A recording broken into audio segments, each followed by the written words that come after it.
Our journey continues in the show me state of Missouri.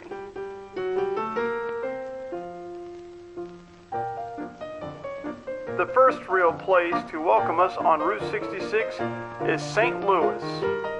And the St. Louis skyline is personally one of my favorites to look at, mostly due to the St. Louis Arch, the gateway to the west. It's time to stop now. We get out to see the area for ourselves. I was stunned by the classic architecture of the area. Take, for example, the Martin Luther King Bridge, and that sits next to the Eads Bridge. They allow motorists safe passage as they cross the mighty Mississippi River and bid final farewell to the state of Illinois. We even marveled at the old street lamps, the old brick buildings, and even the streets are paved in brick off of the Rue Royale. But enough time has passed. Let's see this arch. Wow, this steel structure is impressive. If not for the bright sun and blue sky, it would be hard to take your eyes off of it. Whew, we're getting closer. We're almost there.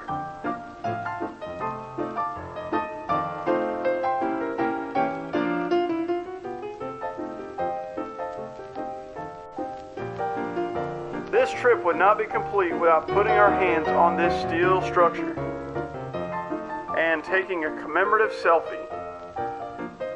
Smile! And one more. There, that ought to do it. And one last look at it.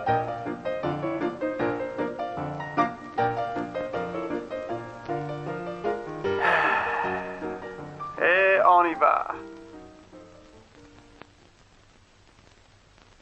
Our next stop takes us 70 miles away from the big city to the Route 66 famous Maramec Caverns. This is the proclaimed hideout for Jesse James and his gang.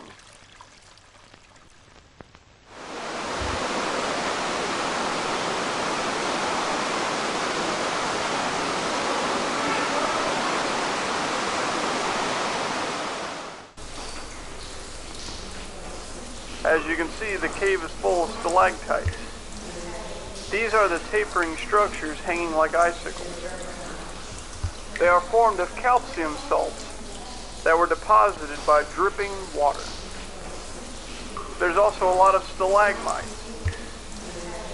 which are the mountains rising from the floor of the cave. They are also formed from calcium salts deposited by water, and sometimes they unite with the stalactites. And these little baby stalactites are known as soda straws. That's their technical name. And this is the third largest stalagmite in the world. It is known as Onyx Mountain. It stands at 40 feet tall. It is 500 feet wide. And due to the fact that this stalagmite currently touches the ceiling of the cave, the water is physically unable to flow, putting this stalagmite into a dormant state. However, this side of Onyx Mountain is still very much alive and still has a nice and steady flow of water and minerals that keep this side going.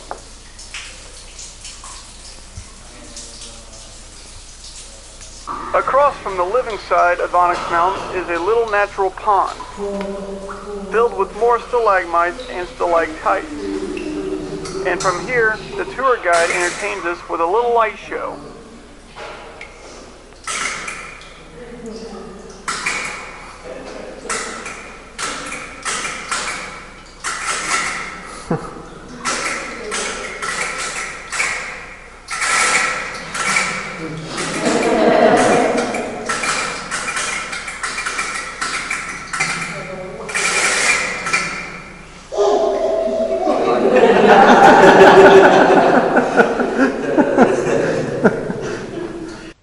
This part of the cave holds a filming location for an episode of Lassie.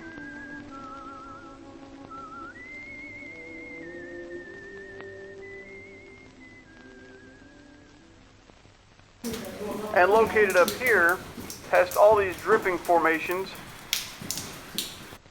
is the wine room. This room is covered in knobby speleothem deposits that resemble clusters of grapes hanging from the wall.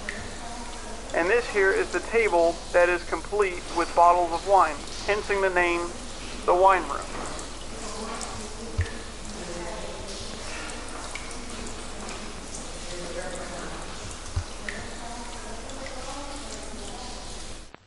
In this area, that holds a huge collection of more stalactites and stalagmites, is called the jungle room.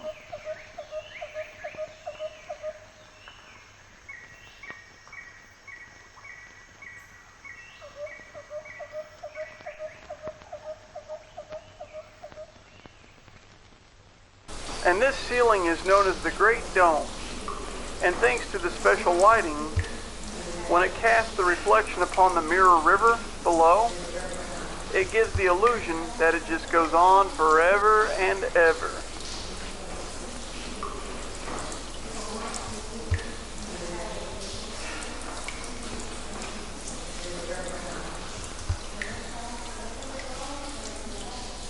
And for the grand finale is the largest of them all.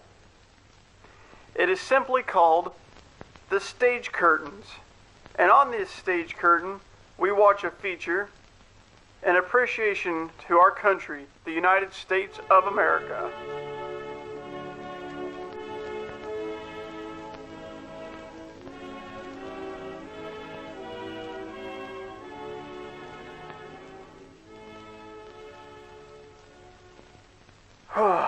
By this point, it's getting a little darker outside. So we take one good look around at the closed establishments. And we sit down for a nice entree.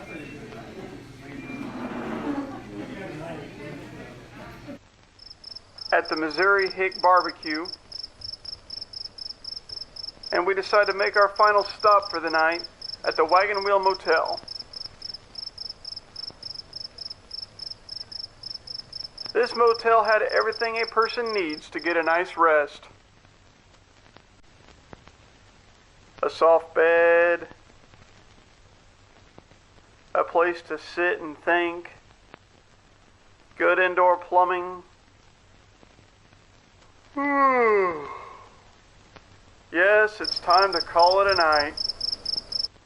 There'll be more driving through Missouri in the morning. Until next time,